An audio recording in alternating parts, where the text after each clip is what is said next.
அமலாக்கத்துறை வழக்கிலிருந்து விடுவிக்க மறுத்த முதன்மை அமர்வு நீதிமன்ற உத்தரவுக்கு எதிராக முன்னாள் அமைச்சர் செந்தில் பாலாஜி தாக்கல் செய்த மேல்முறையீட்டு மனு சென்னை உயர்நீதிமன்றத்தில் இன்று விசாரணைக்கு வருகிறது.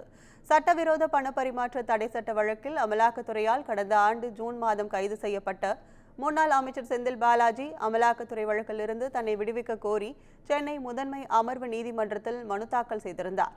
இந்த மனுவை தள்ளுபடி செய்த நீதிமன்றம் குற்றச்சாட்டு பதிவுக்காக செந்தில் பாலாஜியை ஆஜர்படுத்த உத்தரவிட்டிருந்தது.